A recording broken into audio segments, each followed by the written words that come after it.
Hi everyone. तो आइए आज आप सभी का जो सीरीज होगा, सीरीज 2 होगा, जो बिहार आपको बीपीएससी जो लेगा, आपको शिक्षक भर्ती का इसका सीरीज 2 चलेगा। मैंने फर्स्ट सीरीज आपको बताया था कैसे कैसे आपको कैसे एग्जाम में क्वेश्चन पूछा जाएगा। आज यहाँ पर आपको 4 सब्जेक्ट का मतलब सामान्य अध्ययन जो पूछा जाता है आपको, जैसे फिजिक्स हुआ, केमिस्ट्री हुआ, साइंस का जैसे साइंस पोर्सन हम समझ सकते हैं, एक आर्ट पोर्सन होता है, एक क्या हुआ आपका जैसे कि करंट अफेयर्स हुआ। सारा चीज़ यहाँ पर मैंने ले लिया है। तो चलिए यहाँ पर देखेंगे सामान्य अध्ययन, सारे तरह का क्वेश्चन मिक्सेस है। अब यहाँ पर आप कहेंगे कि क्वेश्चन किस तरह का रहेगा, या आज तक किसी को नहीं पता, कोई सब अपने अपने हिसाब से बच्चों पढ़ा रहे हैं। लेकिन एक बात का संज्ञान रखेंगे, आप लोग एक बात का ध्यान रखेंगे। क्वेश्चन जैसे कि मान लीजिए बीपीएससी ने ले रहा है, इस बात को कोई नहीं समझ पा रहे, मान लीजिए बीपीएससी ने ले रहा है, ठीक है, लेकिन वो क्वेश्चन बीपीएससी का क्वेश्चन आप उठाइए, वो क्वेश्चन इतना आपको गहरा रहता है, इतना गहरा रहता है कि आपको समझने के लिए, आपको पढ़ने के लिए 3 साल भी काफ़ी हो जाएगा, 2 साल भी काफ़ी हो जाएगा। इसीलिए बच्चों वो नहीं रहेंगे। आपको किस तरह रहेगा, जैसे कि आप जैसे बुक पढ़ते हैं, जैसे कि जनरल होता है, बुक जो पढ़ते हैं उस बुक के अकॉर्डिंग, जैसे कि एनसीईआरटी बुक पढ़ते हैं, उसमें क्या क्या बेसिक बातों को दिया गया है। लेकिन क्या वही एग्जाम में पूछ दिया जाता है बीपीएससी में? एकदम नहीं, उस बेसिक के अनुसार उसको विश्लेषण करता है। लेकिन मैं ये भी यहाँ नहीं कहूँगा कि आसान रहेगा। आपको अगर 10% आसान देगा तो आपको 20% हार्ड भी और 30% मीडियम का क्वेश्चन देगा। एक बात ध्यान रखेंगे, ऐसा नहीं कि सब क्वेश्चन आपको यहाँ पर दे देगा कि बिहार में कितने जिले हैं, ऐसा क्वेश्चन सारे इतना इजी नहीं देंगे। आपको देंगे जरूर, 10% ऐसा क्वेश्चन देंगे जो आप देखते ही बना लेंगे, और 20% ऐसा क्वेश्चन रहेगा जो लेवल रहेगा, और 30% जो क्वेश्चन रहेगा उसका कह सकते हैं हम लोग को मतलब बीच वाले क्वेश्चन रहेगा जो बना सकते हैं एक पढ़ने के बाद। इस तरह का प्रोसेस रहता है। तो किसी बातों पर ध्यान न दे, कोई अपने दही को खट्टे नहीं कहा आज तक, ठीक है। किसी इंस्टीट्यूट में जाएंगे, किसी संस्थान में जाएंगे तो कोई नहीं कहेगा कि अच्छा हम जो पढ़ा रहे वो गलत है, या हम ये नहीं बोलते कि आप नहीं पढ़िए। आपको सबसे ज़्यादा आपको यहाँ पर आपको कॉन्शियस रहना है। आप दही खाकर देखेंगे कि किसका खट्टा है और किसका मीठा है, ठीक है। तो यही बात है, ज़्यादा नहीं बोलूँगी मैं आप लोगों को, क्योंकि सब अपने हिसाब से अपनी जगह पर सही होता है। बस ये बात अगर आपको अच्छा लगता है तो आप मेरे चैनल से बन जाइए। अगर मैं क्वेश्चन का सिर्फ बस मैं क्वेश्चन चलाऊंगी, क्योंकि यहाँ पर थ्योरी से ज़्यादा क्वेश्चंस मैंने रख गया, क्योंकि क्वेश्चंस आएंगे। प्रैक्टिस करना बहुत ज़रूरी होता है, प्रैक्टिस से आपको बहुत हेल्प मिलेगा। क्वेश्चन प्रैक्टिस हमेशा कीजिए, ठीक है। जहाँ से भी अच्छा लगे, चाहे आपको बुक है, बुक से क्वेश्चन प्रैक्टिस करिए, या आपको कहीं से अवेलेबल है वहाँ करिए, या कोचिंग में करिए, या ऑनलाइन करिए, जिसको जहाँ से अच्छा लगता है वो कीजिए, ठीक है। तो यहाँ पर ज़्यादा बातें नहीं, सीरीज 2 चलेगा, आज से आपको स्टार्ट हो गया है एकदम पूरी तरह से। तो आपको अगर आंसर आता होगा तो पूछ करके, क्योंकि लाइव थोड़ा उतना मेरे पास अभी सुविधा नहीं है कि मैं आपको एक स्क्रॉल करके डिजिटल बोर्ड पे दूँ। तो जैसे ही हो रिकॉर्डिंग वीडियो हो, जैसे कि आपको आंसर आता हुआ तो आप वीडियो को पूछ करके मतलब बंद करके आप पहले आंसर देखें, इसके बाद मेरा जवाब देखेंगे, ठीक है। तो चलिए हम लोग पहला क्वेश्चन शुरुआत करें। मैंने वही क्वेश्चन लिया जो क्वेश्चन का आधारित रहेगा, आपको हमेशा बोलते हैं, ठीक है। उस अनुसार धीरे धीरे इसमें थोड़ा सा इजी लिया, जैसे ही बढ़ते जाएगा हम आप लोगों को क्या करेंगे, क्वेश्चंस को हार्ड करेंगे, ठीक है। तो यहाँ बिहार से संबंधित ज़्यादातर बिहार से क्वेश्चंस रहेगा, आप ये ध्यान रखेंगे। तो चलिए बिहार से यहाँ पर उठाए हैं। तो राज्यों के क्रम में झारखंड राज्य का क्रम क्या है, ठीक है। ये एकदम जीके जीएस में सामान्य अध्ययन लिया है, इसमें कोई आपने कहेंगे हम कि इसमें हम जोड़ जा सामान्य अध्ययन जब बुक उठाएंगे उसमें देखेंगे सामान्य अध्ययन किस तरह से होता है। अगर हम मेरे पास टाइम रहता तो मैं आपको एक एक चैप्टर करवा देता, ठीक है। मेरे पास सारे चीज़ का नोट्स है, ठीक है, लेकिन एक एक चैप्टर में आपको करवा, लेकिन बच्चों को भविष्य का बात है। अगर हम एक एक चैप्टर पढ़ाने चले तो मुझे सालों लग गए हैं, अभी तक हम साल भर से पढ़ा रहे हैं लेकिन हमको ख़त्म नहीं हुआ है। तो इसीलिए आपको यहाँ क्वेश्चन प्रैक्टिस करना बहुत ज़रूरी है। तो कहते हैं राज्यों के निर्माण में क्रमानुसार झारखंड राज्य का क्रम कौन सा है। तो इसमें कौन सा होगा आप बताइए, अगर आपको आता तो बताइए, नहीं तो फिर मेरा आंसर देखिए। इसका जो आंसर होगा सी नंबर 28 राज्य। इसमें कोई लॉजिकल नहीं है, ये सब याद करने का चीज़ है। सामान्य अध्ययन ऐसा सब्जेक्ट होता है मतलब एक तरह से इसमें याद कर रटने का चीज़, जितना रटेंगे आप उसको उतना ही होगा। आप सुबह सुबह रटिए, रात रटिए, दिन रटिए, दोपहर रटिए, कोई टाइम नहीं फिक्स करता है पढ़ने का, जहाँ आपको अच्छा लगे, जब आपको सहूलियत होगा वही टाइम हो जाता है। तो इसका सी नंबर हो गया फर्स्ट क्वेश्चन का आंसर। दूसरा क्वेश्चन मैंने बहुत इसमें मॉडर्न मतलब इजी क्वेश्चन लिया है, जो सभी बच्चों को थोड़ा बहुत आता होगा, थोड़ा थोड़ा हार्ड करते गए हैं क्वेश्चन का पैटर्न जो भी रहे। तो दूसरा क्वेश्चन देखिए यहाँ पर कहता है कि बिहार का 38वां जिला कौन सा है, बिहार का 38वां जिला कौन सा हो। तो आप लोग का मधुबनी है, दरभंगा है, या अरवल है, या सीतामढ़ी है। तो देखिए बच्चों, इसका जो सी नंबर इसका भी आंसर होगा, अरवल है 38वां जिला। ये सब बहुत ध्यान में रखना पड़ेगा, ये सब बेसिक बेसिक नॉलेज चीज़ है। चाहे टीचर भी मेरा वीडियो अगर आप देख रहे हैं, एक बात का ध्यान रखिएगा, आपसे डिस्ट्रिक्ट के बारे में नहीं पता होगा, अगर आपको डिस्ट्रिक्ट के बारे में नहीं, बिहार के मतलब राज्यों के बारे में, बिहार के डिस्ट्रिक्ट के बारे में नहीं पता होगा तो कैसे होगा। तो इसी तरह से आपको क्वेश्चन पूछा जाएगा। तो क्या है, बिहार का 38वां जिला कौन सा होगा, अरवल होगा। तो चलिए सी नंबर आंसर। इसी तरह मॉडर्न अच्छा क्वेश्चन रहेगा, फिर हार्ड भी क्वेश्चन देंगे। तो ठीक है, तो चलिए ऐसा से हल्का भी लेकर नहीं चलेंगे, कहेंगे कोई टीचर कह रहे बीपीएससी का पढ़ा रहे, वो नहीं पूछेगा, लेकिन उसी का अगर आपको थोड़ा सा लेवल जानना होगा, क्योंकि बहुत जल्दी एग्जाम लेगा तो आपको बहुत जल्दी समझना होगा, उतना डीप में नहीं जाएंगे, नहीं तो आप नहीं पढ़ पाएंगे। हम जब तैयारी कर रहे थे तो हमें सालों लग गया था इस चीज़ को समझने, यूपीएससी बीपीएससी का, तब जाके थोड़ा सा एक लाइन पे आए। ठीक है, इसीलिए इतना जल्दी कोई बच्चे बीपीएससी का तैयारी नहीं कर सकता है। इसीलिए आप वही चीज़ समझेंगे जो आपको 9th-10th में 7-8 में पढ़े हैं। ठीक है, तो चलिए हम लोग स्टार्ट करते हैं अगला क्वेश्चन की ओर। तो बिहार में प्रमंडलों का मैंने बेसिक क्वेश्चन लिया है, जो पूरा बेसिक है, जहाँ से पूछेगा ये सब क्वेश्चन। अब ये मत कहिए कि इतना ईजी, यहाँ पूछेगा, मैं 100% करो ये क्वेश्चन पूछेगा आपको। तो बिहार में प्रमंडलों की संख्या कितना है, बिहार में प्रमंडलों की संख्या कितनी है, तो ये सभी जानते हैं 0 ये सब क्या चीज़ है, रटने का चीज़ है। 100 ये मैंने सामान्य अध्ययन बिहार स्पेशल से बिहार का क्वेश्चन से टाइप किया है। ठीक है, ऐसा नहीं कि कुछ भी क्वेश्चन कहीं से टाइप कर दिया, जहाँ से क्वेश्चन रहता है वही क्वेश्चन मैं आपके आगे प्रस्तुत कर रही हूँ। हमेशा ध्यान रखेंगे, जो भी आपको अगर नहीं होता है तो आप अच्छे से आप क्या करें, बीपीएससी में कभी कभी ऐसा क्वेश्चन आता है तो कितना 5% ईजी आता है, इसी में आपका 20% ईजी आएगा आप लोग को। ठीक है, तो इसीलिए बोलते हैं क्वेश्चंस को देखना बहुत ज़रूरी है, इससे आपका कॉन्फिडेंस बढ़ेगा कि नहीं पढ़ रहे हैं तो मेरे अंदर इतनी क्षमता है। ठीक है, तो इसका आंसर हो गया बी नंबर। ठीक है, तो चलिए अगला क्वेश्चन देखते हैं। अगला क्वेश्चन करता है कि बिहार विधानसभा की अनुसूचित जातियों हेतु आरक्षित सीटों की संख्या। कहता है कि जब बिहार विधानसभा, मैंने सारे बिहार के क्वेश्चन, बिहार से ज़्यादा क्या जब देखेंगे कोई यूट्यूबर सब होंगे, देखिए जब कोई भी आदमी चाहे बड़ा यूट्यूबर हो या छोटा यूट्यूबर हो, सभी मेहनत करते हैं, सभी चाहते हैं कि मेहनत करके स्ट्रगल करके, क्योंकि किसी का ज़िंदगी का बात है, कोई यहाँ पर झूठा चीज़ क्यों देगा, क्योंकि उसके ज़िंदगी, उसके साथ साथ बच्चे की ज़िंदगी की बात है। तो यहाँ पर देखिए हम कहते बिहार विधानसभा का अनुसूचित जाति है तो आरक्षित सीटों की संख्या क्या होगी।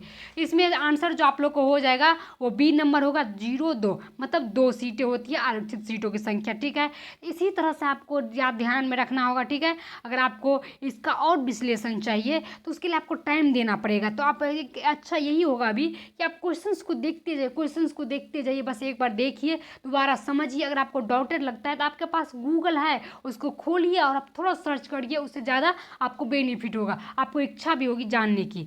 तो चलिए अगला क्वेश्चन हम लोग देखते हैं। 5वां क्वेश्चन कहता है निम्नलिखित में से किस ग्रंथ में सर्वप्रथम मगध का उल्लेख किया गया है। बहुत ही बेस्ट क्वेश्चन है। ठीक है, इसमें कहता है 5वां क्वेश्चन कहता है कि किस में जो है आपका मगध का उल्लेख किया गया है, तो ये ऋग्वेद में था। ठीक है, ये सब देखिए हिस्ट्री के क्वेश्चन बेसिक बताइए, क्या आपको ये नहीं पता होगा मगध का उल्लेख कब किया गया था, तो ये ऋग्वेद में किया गया था। आपको इससे ईजी क्वेश्चन क्या रहेंगे आप ही बताइए। आपको ये पूछ देगा कि इतिहास का पिता कौन है, तो हेरोडेटस है। इसी तरह का क्वेश्चन रहेगा ना, क्वेश्चन को डीपली नहीं जाएगा। बीपीएससी का क्वेश्चन आप उठाइए बाबू, कोई एक लाइनर क्वेश्चन नहीं रहता है, 2 लाइन 3 लाइन का क्वेश्चन रहता है। तो क्या इतना लाइन जाएगा, नहीं जाएगा। इसीलिए लेकिन जाएगा भी तो आपको 10% देगा वैसा क्वेश्चन, 20% देगा वैसा क्वेश्चन। इसीलिए आपको तैयार रहना, निगेटिव मार्किंग है, ये चीज़ का ध्यान रखना, आप कुछ भी मार के नहीं आ सकते। तो तैयारी तो करना ही पड़ेगा एक बात को, क्योंकि सरकार ने इतनी बड़ी फैसला जो ली है तो इसके पीछे है कि आप पढ़िए। तो चलिए इसका आंसर हो जाएगा ए नंबर। ज़्यादा हम बोलेंगे नहीं आप लोग को, बच्चों को ध्यान दीजिए पढ़ाई पर। इसका क्वेश्चन क्या हो गया, ए नंबर क्या हो गया, ऋग्वेद हो गया। तो इसका अगर आपको आंसर आता है, अगर लगता है कि इस आंसर में छेड़खानी होनी चाहिए, तो आप जल्दी से गूगल बाबा को उठाइए और सर्च करिए। तो चलिए अगला क्वेश्चन करते हैं, प्राचीनतम बिहार का वर्णन मिलता है। प्राचीनतम बिहार का वर्णन मिलता है ऋग्वेद में मिलता है, अर्थवेद में मिलता है, या आपको क्या बोलते हैं, सब शतपथ ब्राह्मण में मिलता है या कोई नहीं, ठीक है, होगा या कोई नहीं होगा। तो इसका आंसर देखिए, इसका आंसर में मिसिंग था, जैसे कि हमें लग रहा है टाइपिंग गलत है। तो देखिए जैसे अर्थरवेद में मिलता है और पंचविंश ब्राह्मण में मिलता है, ठीक है, लेकिन यहाँ पर दिया नहीं है। तो या तो यहाँ पर क्या होता है आपका ई नंबर ऑप्शन, तो अभी कोई ये कर नहीं किया कि ई होगा या नहीं होगा, तो अभी यहाँ पर हम बी मार देंगे, बी अर्थरवेद में भी होता है, ठीक है। अगर पंचविंश ब्राह्मण दिया रहेगा तो उसमें भी होगा। तो चलिए अगला क्वेश्चन हम लोग देखते हैं। 7वां क्वेश्चन कहता है कि बिहार में किस तिथि को 1857 की क्रांति आरंभ हुई थी, ठीक है। तो कहते हैं बिहार में किस तिथि को 1857 की क्रांति आरंभ हुई थी, ठीक है। तो यहाँ पर हो जाएगा आप लोग को, यहाँ पर हो जाएगा आप लोग को 12 जून और 1857 ईस्वी में, ठीक है। यहाँ पर आंसर हो जाएगा 12 जून 1857 ईस्वी में। तो चलिए अगला क्वेश्चन हम देखेंगे, बिहार की जो मतलब कहेगा कि बिहार के जो 1857 की क्रांति कब हुई थी, तो ये क्या हो जाएगा आपको 12 जून 1857 ईस्वी में। चलिए तो अगला क्वेश्चन हम लोग देखते हैं। अगला क्वेश्चन कहते हैं बिहार के मुजफ्फरपुर में होम रूल लिंक की स्थापना किसके द्वारा हुआ था। कहते हैं बिहार में मुजफ्फरपुर के होम रूल लिंक की स्थापना किसके द्वारा हुआ था। तो ठीक है, ये जनकधारी सिंह के द्वारा हुआ था। ये क्या हुआ था आपको, जनकधारी सिंह के द्वारा हुआ था। इसी तरह क्वेश्चन पूछा जाता है बच्चों, इससे आगे क्वेश्चन कोई नहीं रहेगा, आप लोगों को टेंशन नहीं लेना है। नॉर्मल मैंने बिहार से स्पेशल उठा कर लिया है, इसीलिए आप लोगों को समझना चाहिए किस तरह का क्वेश्चन रहेगा। तो इस क्वेश्चन अगर आपको नहीं आए तो फिर कैसा क्वेश्चन है, इतना इजी क्वेश्चन। जीके जीएस का मतलब ही होता है, जब आप करंट और जब जीके जीएस पढ़ेंगे, सामान्य अध्ययन का बुक एक ले लीजिए। हम हमेशा बोलते हैं कुछ मत लीजिए, एक सामान्य अध्ययन का बुक ले लीजिए, उसमें देखिए फिर किस तरह का क्वेश्चन रहता है। सामान्य अध्ययन पूछने का अर्थ है कि मॉडर्न क्वेश्चन रहेगा, ऐसा नहीं कि अलग अलग इकोनॉमिक पढ़ना आपको। ये सब तो बहुत है, इकोनॉमिक्स पढ़ने के लिए 6 महीना से लेकर 8 महीना पढ़ना पड़ेगा आपको। ऐसा एक सब्जेक्ट होता है, इतना हार्ड होता है। क्या ऐसा पूछा जाएगा, नहीं। नॉर्मल चीज़ आपको, मार्केट का प्राइस, ये इकोनॉमी क्या है, इकोनॉमी कैसा है, उसका अर्थव्यवस्था किस तरह से होता है, ऐसा क्वेश्चन पूछा जाएगा, ठीक है। तो इसका क्या हो गया, बी नंबर आंसर। तो चलिए हम लोग अगला क्वेश्चन देखते हैं, 9 नंबर क्वेश्चन। तो चलिए हम नंबर क्वेश्चन देखते हैं। 9 क्वेश्चन ज़्यादा नहीं, आपको 20 मिनट का सीरीज होगा, आराम से फुल वॉचिंग करना है। जो भी आपको नॉलेज मिलेगा आपको यहाँ से, आपका विश्लेषण चाहते हैं तो यहाँ से थोड़ा थोड़ा हम विश्लेषण देना शुरू कर देंगे। तो बिहार के मतलब कौन सा, मतलब तो सिंपल से पटना ऐसा आपको जो ज़िले हैं बिहार की जहाँ पर सबसे लंबी नदी है, ठीक है, जैसे गंगा की नदी सबसे लंबी है, यहाँ पर कहा गया उसकी लंबाई कितना है पटना में। तो देखिए इसकी जो लंबाई है 99 किलोमीटर। इसका दूसरा क्वेश्चन क्या बन जाएगा, कितनी लंबाई है, तो 99 किलोमीटर, ठीक है। अब इसके जिसकी लंबी मतलब आपको कह सकते हैं गंगा नदी की लंबाई के साथ साथ भागलपुर के दूसरे स्थान पर है। भागलपुर क्या है, दूसरे स्थान पर है, ठीक है। ये फर्स्ट पे, भागलपुर दूसरा स्थान पे। तो इसी तरह का क्वेश्चन बनेगा। तो चलिए इसे आगे हम लोग देखते हैं। 10वां नंबर क्वेश्चन देखिए, किस नदी को शिव समुद्रम जलप्रपात अवस्थित है, ठीक है। तो इसका आंसर हो जाएगा ए नंबर कावेरी, ठीक है। इसका आंसर क्या हो जाएगा, ए नंबर कावेरी। जैसे शिव क्या है, शिव समुद्रम जलप्रपात कावेरी नदी पर स्थित है, ठीक है। इसको आप याद है, जिसकी ऊंचाई कितनी है 90 मीटर मतलब 300 फीट। इसकी ऊंचाई कितनी है, रुकिए 1 मिनट, इसकी ऊंचाई कितनी है 90 मीटर मतलब 300 फीट। तो ये सब ज़्यादा नहीं पूछे, इतना डिटेल में नहीं जाएगा। लेकिन 1902 ईस्वी में भारत ही नहीं बल्कि एशिया का जल विद्युत ऊर्जा केंद्र स्थापित किया गया है। जलप्रपात कर्नाटक में है। तो ये सब आपको नहीं पूछा जाएगा, लेकिन यहाँ से आप एक चीज़ याद रखेंगे कि क्या होगा, कावेरी जो होगा आपको, जो जलप्रपात जो कावेरी नदी पे शिव समुद्रम जलप्रपात स्थित है। तो चलिए इसका आंसर हो जाएगा ए नंबर। अगला क्वेश्चन हम लोग देखते हैं, 11 नंबर क्वेश्चन। 11 नंबर क्वेश्चन, तो भारत का सबसे बड़ा रबर उत्पादक कहाँ है। तो भारत में सबसे बड़ा रबर उत्पादक राज्य कौन सा है, ठीक है। अगर आपको आता है तो आप आंसर दीजिए, अगर नहीं आता है तो आप मेरा आंसर देखेंगे। आता है तो पहले आप मेरा वीडियो पुश कर देंगे, इसके बाद आप मेरा आंसर देखेंगे। तो कहता है कि सबसे बड़ा कौन सा होगा, तो सी नंबर होगा। केरल ऐसा है जो आपको भारत का सबसे रबर उत्पादक का राज्य है, ठीक है। तो केरल इसका आंसर हो जाएगा सी नंबर। अगर इसका आप डिटेल चाहते हैं तो यहाँ पर देखिए रबर उत्पादन 90% अर्जी भागीदारी है यहाँ पे, ठीक है। और ज़्यादा इसमें कुछ नहीं पूछा जाएगा आपको, इससे क्या क्वेश्चन बन सकता है, और उससे कोई इससे क्वेश्चन नहीं बनेगा, डायरेक्ट क्वेश्चन रहेगा आपको। तो चलिए ये सब देखिए नॉर्मल नंबर क्वेश्चन से यही सब क्वेश्चन आएगा। आपको नहीं होता है तो थोड़ा थोड़ा इजी क्वेश्चन देखते हैं, इसके बाद हम क्या करेंगे, धीरे धीरे आप लोग को, अभी टाइम है 3 मंथ टाइम है अभी, ठीक है। क्वेश्चन का प्रैक्टिस आप लोग को बहुत हो जाएगा, ठीक है। अगर बेसिक भी पढ़ाना चाहेंगे तो पढ़ा सकते थे, लेकिन इसका टाइम लगे, इससे अच्छा है कि क्वेश्चन थोड़ा थोड़ा आप लोग हर रोज़ देखते जाइए, क्वेश्चन का आप लोग के पास भंडार लग जाएगा, ठीक है। इसके बाद कहते हैं कैंसर के इलाज किस ड्रग के प्रयोग से होता है, मतलब कैंसर के इलाज किस ड्रग से प्रयोग से होता है। ठीक है, तो चलिए इसका आंसर आप लोग बताइए क्या होगा। तो इसका आंसर जो होगा डी नंबर इंटरफेरोन से होगा। ठीक है, इंटरफेरोन से होगा। कैंसर का इलाज किस ड्रग से होता है, इंटरफेरोन से होता है। तो चलिए आप बताइए, आप लोगों को आंसर जो भी होगा आप मुझे, अगर डाउट लगता है तो आप मुझे ज़रूर कमेंट बॉक्स में करेंगे कि इसका क्या होगा। ठीक है, अगर डाउट नहीं लगता है तो बहुत अच्छी बात, अगर डाउट लगता है तो आप मुझे कमेंट जरूर करेंगे कि क्या इसका आंसर होगा। तो किसका क्या हो गया, आपको डी नंबर आंसर हो गया। इसी के साथ हम लोग आगे बढ़े, अगर आप लोगों को कोई दिक्कत नहीं है तो चलिए हम लोग देखते हैं अगला क्वेश्चन क्या होगा। तो अगला क्वेश्चन देखते हैं हम लोग क्या होगा। तो चलिए अगला क्वेश्चन हम लोग देखते हैं कि क्या होगा। अगला क्वेश्चन 13 नंबर क्वेश्चन का है, पृथ्वी का एकमात्र उपग्रह कौन सा है। पृथ्वी का एकमात्र उपग्रह कौन सा है, तो बताइए आप ही लोग उसका एकमात्र उपग्रह कौन सा होगा। तो पृथ्वी का एकमात्र उपग्रह सभी जानते हैं चंद्रमा होगा। ठीक है, इसका आंसर ए नंबर। ये सब बेसिक क्वेश्चंस रहेगा, आपको हमेशा हम बोलते हैं वही क्वेश्चंस लिए है, सारा सब्जेक्ट यहाँ पर लिए है, आप बस ध्यान से देखते जाइए। और दिवस तो रहेगा ही रहेगा, ये आप गांठ बांध लीजिए, जितनी भी दिवस है जिसमें आपको प्रमुख दिवस जरूर पूछा जाएगा। आप ये नहीं पूछा जाएगा कि जो रोज़ का दिवस, मतलब उतना बेसिक नहीं जाएगा, लेकिन आपको जो प्रचलित, जो हमेशा हजारों साल से पूछते आया है क्वेश्चंस, वो जरूर पूछेगा। तो कहता है 14 नंबर क्वेश्चन, राष्ट्रीय विज्ञान दिवस कब मनाया जाता है। कितना बेसिक, कितना अच्छा क्वेश्चन है, हमें बहुत अच्छा लग रहा है कि राष्ट्रीय विज्ञान दिवस कब मनाया जाता है। तो 28 फरवरी को मनाया जाता है। ठीक है, ये कब मनाया जाता है, 28 फरवरी। राष्ट्रीय विज्ञान दिवस कब मनाया जाता है, 28 फरवरी को मनाया जाता है। ठीक है, तो अगर इसमें भी आपको कोई डाउट लगता है तो आप बताइए कि इसमें तो कोई डाउट नहीं होना चाहिए, 28 फरवरी को मनाया जाता है विज्ञान दिवस।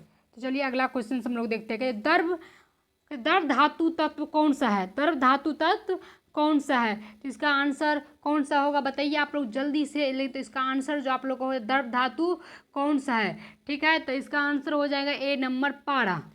ठीक है, इसका क्या हो जाएगा, ए नंबर पारा, जो द्रव धातु तत्व है। ठीक है, जो द्रव धातु तत्व कौन सा है, तो ये पारा हो जाएगा।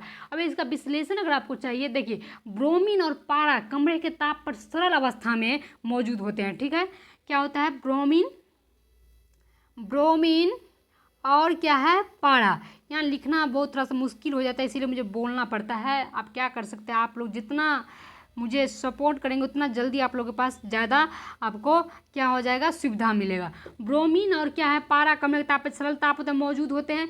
पारा एक ऐसा धातु है जो द्रव अवस्था में मौजूद है। ब्रोमीन एक ऐसा धातु है जो द्रव अवस्था में पाया जाता है। ठीक है, तो इसीलिए इसका आंसर क्या हो जाएगा आपको, पारा। ठीक है, तो चलिए हम लोग अगला क्वेश्चन देखते हैं। 16 नंबर क्वेश्चन कहता है, ज़्यादा क्वेश्चंस नहीं है, हमें लगता है 20 या 25 या 30 क्वेश्चंस का सीरीज है, जो आपके लिए बहुत है। आप एक दिन हल्का क्वेश्चन देख लेंगे, 20 मिनट का सीरीज, तो क्या हो जाएगा, इससे आपका क्वेश्चन बनाने का और बनने का बहुत ही एक्सपीरियंस बन जाएगा। ये 100% का दावा, ये मेरा अपना एक्सपीरियंस है। प्रैक्टिस सेट जितना करेंगे आप, आपके लिए उतने ही फायदेमंद होगा। इस बात कहते हैं, मनुष्य के शरीर में सर्वाधिक पाए जाने वाला प्रोटीन कौन सा है। आप लोग जल्दी से आंसर बताइए कि मनुष्य के शरीर में पाए जाने वाला सबसे प्रोटीन कौन सा है। तो सी नंबर होगा कोलोजन। ठीक है, सी नंबर हो जाएगा कोलोजन। इसका आंसर क्या हो जाएगा, सी नंबर कोलोजन। मनुष्य के शरीर में सबसे अधिक पाए जाने वाला प्रोटीन कौन सा है, तो कोलोजन हो जाएगा। ठीक है, अगर आप लोग को नहीं, अगर डाउट लगता है कुछ भी इसमें, तो आप मुझे ज़रूर कमेंट करके बताइए कि हमें इस क्वेश्चन में डाउट है, आप बताइए क्या हो जाएगा। लेकिन इसका आंसर क्या हो गया, सी नंबर। ठीक है, तो चलिए अगला हम क्वेश्चन देखते हैं। इसका आंसर सी नंबर हो गया। अगला क्वेश्चन कहते हैं, पोलियो का टीका का खोज किसने किया था। पोलियो का टीका का खोज, ये साइंस का क्वेश्चन चल रहा है। अभी मैंने बेसिक क्वेश्चंस लिया है, पहले आपको जिस तरह से बिहार स्पेशल लिया, हिस्ट्री लिया, साइंस लिया, ज्योग्राफी भी ले लेंगे। इसी बाद करेंट सबसे लास्ट में आएगा, जो आप लोग को बहुत ही बेसिक होगा। ठीक है, इसके बाद कहते हैं अगला क्वेश्चन की क्या बोलते हैं, पोलियो का खोज कौन सा, मतलब पोलियो का टीका का खोज किसने किया था। तो पोलियो का टीका का खोज किसने किया था, तो आपको जॉन ई साल्क ने किया था। कौन किया था, जॉन ई साल्क ने किया था। आप लोग को जान गए, जॉन ई साल्क ने किया था। तो चलिए हम लोग अगला देखेंगे, ये जोनस साल्क ने किया था, या आप इसका नाम जोनस साल्क रखेंगे, जिस तरह से नाम दिया रहेगा। तो चलिए इससे अगला क्वेश्चन हम लोग, इसका आंसर हो जाएगा बी नंबर। अगला क्वेश्चन हम लोग देखते हैं।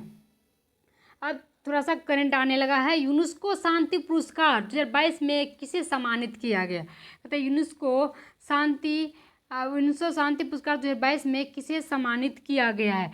इसका आंसर हो जाएगा बी नंबर, एंजेला मार्केल का। ठीक है, एंजेला मार्केल को। ठीक है, इसका आंसर हो जाएगा क्या? एंजेला मार्केल को। ये सब मतलब आपको करेंट है, करेंट याद करने का चीज़ है। आप इसमें ये नहीं फार्मूला लगा के याद करें, करेंट याद करने का चीज़ है, हमेशा बदलते रहता है। हो सकता है आज कुछ और हो गया होगा, कल कुछ और। तो ये सब आपको पूरे साल का करेंट याद में रखना, पूरा साल का करेंट आएगा।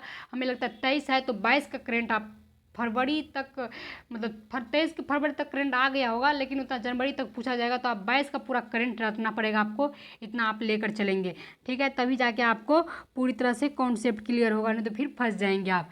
तो क्या हो जाएगा आपको? यूनेस्को शांति पुरस्कार किसको मिलता है? तो एंजेला मार्केल को। ठीक है, मर्केल को। ठीक है, इसमें कोई डाउट नहीं होना चाहिए आप लोग को। अगर डाउट लगता है तो फिर इसमें आप लोग जो मतलब आपको एक बात ये भी पता होनी चाहिए कि 16 वर्ष की अवधि में जर्मन चांसलर के पद पर संभाला और उन्होंने 2021 में से इस्तीफा दे दिया इसका। ठीक है, तो ये सब कुछ नहीं है, इसको आपको याद रखना पड़ेगा, ज़्यादा नहीं है इसमें। करंट में क्या है, इसको याद रखना पड़ेगा। अगला क्वेश्चन कहता है ऑस्कर 2023 में भारत में आधिकारिक प्रविष्टि रूप में किस फिल्म की घोषणा की गई है?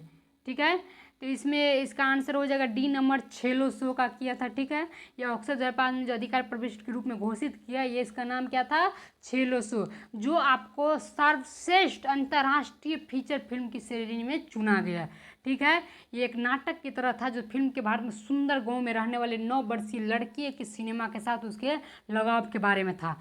इसका कोई अब इस करेंट में बस याद करना पड़ेगा, इसका हम लॉजिक ज़्यादा नहीं जानते हैं उतना।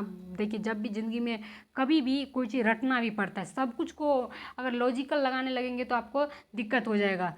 चलिए 20 नंबर क्वेश्चन हम लोग देखते हैं कि किस क्रिकेटर ने एक दिवसीय पारी में सबसे तेज 200 रन बनाने के लिए क्रिस गेल का रिकॉर्ड तोड़ दिया? तो ये कौन था? ईशान किशन। ये सब कितना, देखिए ये सब करंट बताइए, ये सब करंट नहीं हो तो फिर कौन सा करंट होगा? आप लोग के लिए करंट रहेगा, भले टीचर के लिए करंट नहीं रहेगा, लेकिन आप लोग के लिए करंट रहेगा। करंट तो सबको करंट ही, करंट का मतलब ही हो गया कि करंट याद करो, इसमें कोई बचने का चीज़ नहीं होगा। तो क्या हो जाएगा आपको? ईशान किशन, जो बांग्लादेश के खिलाफ सीरीज में तीसरे आखिरी वनडे में युवा भारतीय खिलाड़ी ईशान किशन जो था, जो रिकॉर्ड कायम किए। ठीक है, जिसे एक दिवसीय अंतर्राष्ट्रीय में दोहरा शतक बनाने के इतिहास के 6ठे सचिन तेंदुलकर शर्मा पे विधानसभा के बाद भारत के चौथे बल्लेबाज बन गए। ठीक है, इसको आप याद रखेंगे। चलिए हम लोग अगला क्वेश्चन देखते हैं। अगला क्वेश्चन कहते हैं गौतम बुद्ध वन्य जीव अभयारण्य किस जिले में होता है? तो बताइए गौतम बुद्ध वन्य जीव अभयारण्य किस जिले में है? तो इसका आंसर हो जाएगा गया में। ये सब बेसिक बेसिक क्वेश्चन है, ऐसे ही क्वेश्चन पूछा जाएगा। ठीक है, ऐसा ही क्वेश्चन रहेगा, आपको ध्यान में रखना होगा। यही सब क्वेश्चन बच्चे फंस जाते हैं, लेकिन थोड़ा थोड़ा सा आपको हार्ड भी रहेगा। लेकिन मैं आज आपको बस पैटर्न बताया, 20% ऐसा भी रहेगा, 30% ऐसा भी रहेगा, फिर धीरे धीरे इसको हार्ड करते जाएगा। तो आपको सभी तरह का प्रोसेस देखना होगा, ताकि आपको देखिए जब तक आपको बनता रहेगा तभी तो आप मोटिवेट होंगे, तभी तो आप आगे बनाने का क्षमता रहेंगे। तो बिहार स्कूल ऑफ योग की स्थापना कब हुई थी? मतलब बिहार स्कूल ऑफ योग की स्थापना कब हुई थी? ठीक है, तो इसका आंसर हो जाएगा आप लोग को 1963 ईस्वी में। ठीक है, 1963 ईस्वी में हुआ था। तो इसका बिहार स्कूल ऑफ योग का जो है आपका स्कूल का स्थापना कब हुआ था आपको? तो इसका आंसर हो जाएगा आपको, इसका आंसर हो जाएगा आप लोग को बी नंबर। ठीक है, 1963 ईस्वी में, 1963 ईस्वी में। तो चलिए अब इससे अगला हम लोग देखते हैं। अगर इसका आपको डिटेल्स चाहिए तो देखिए बिहार स्कूल ऑफ योग की स्थापना स्वामी सत्यानंद से सन 1963 में मुंगेर के गंगा नदी के तट पर की थी। ठीक है, तो यहाँ पर आपको ये भी पूछ दिया जाएगा क्वेश्चन कि कहाँ किया था, तो मुंगेर के गंगा नदी पे। ठीक है, मुंगेर के गंगा नदी पे। तो चलिए 2 क्वेश्चन बन सकता है, अगर होगा तो इसे पूछा नहीं जाएगा। अगला क्वेश्चन है बिहार के सबसे गर्म जल कुंड कौन सा है? बिहार का सबसे गर्म जल कुंड कौन सा होगा? तो सूर्य कुंड होगा। ठीक है, इसको आंख बंद करके मारना है कि बिहार का सबसे गर्म जल कुंड कौन सा होगा? तो सूर्य कुंड होगा, जिसका राजगीर में स्थित है। जो कहाँ स्थित है? राजगीर में स्थित है। इसे आप याद रखेंगे, जो कहाँ स्थित है बच्चों? राजगीर में स्थित है। ठीक है, राजगीर में स्थित है, इसे आप याद रखेंगे कि राजगीर में स्थित है। इसी तरह का क्वेश्चन आता है। तो चलिए हम लोग देखते हैं अगला क्वेश्चन। ज़्यादा नहीं, अब 2 क्वेश्चन और बचा होगा हमें जहाँ तक लग रही है। देश भर में सबसे ज़्यादा प्रदूषित शहर कौन सा है? तो देश भर में सबसे ज़्यादा प्रदूषित शहर आपको याद होना चाहिए कि देश में सबसे पहले बिहार का ही 5 है जो आपको प्रदूषित है। ठीक है, आपको ये चीज़ याद में रखना होगा कि हमारे बिहार में ही जो है आपको प्रदूषित है। ठीक है, लेकिन सबसे ज़्यादा प्रदूषित इसमें कौन से हैं? जो 5 प्रदूषित शहर जो है बिहार के ही है। और इसमें देश भर में सबसे ज़्यादा प्रदूषित शहर पूर्णिया है, जिसका इकाई 540 दर्ज किया गया है। ठीक है, मतलब 450 दर्ज किया गया है। तो ये पूर्णिया होगा, इसका आंसर क्या हो जाएगा? पूर्णिया है। तो पाँचों क्या है आपको? 5 बहुत प्रदूषित है जो भी बिहार के ही है। इसमें कौन सा सबसे प्रदूषित है? तो पूर्णिया होगा। ठीक है, तो चलिए हम लोग अगला क्वेश्चन देखते हैं। 25 नंबर क्वेश्चन देखते हैं। बिहार के किस जिले में पर्यटन विकास का वाटर स्पोर्ट्स सेंटर खोला जाएगा? ये सब करेंट है। बिहार सोचिए कितना इजी करेंट है। ये सब आपको नहीं है तो फिर कौन सा क्वेश्चन आएगा बताइए? तो इसका आंसर कौन सा हो जाएगा? आपको डी नंबर हो जाएगा।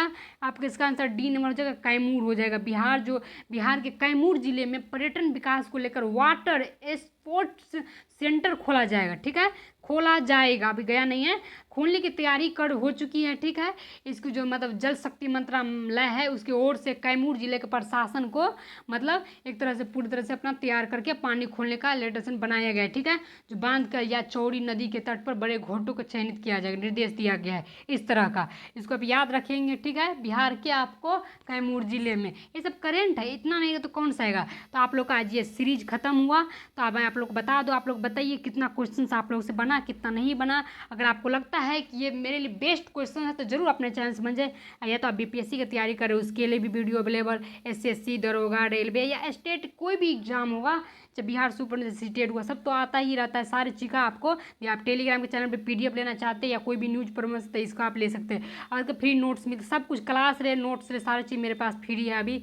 ठीक है, तो आप अभी फ़ायदा उठा सकते हैं।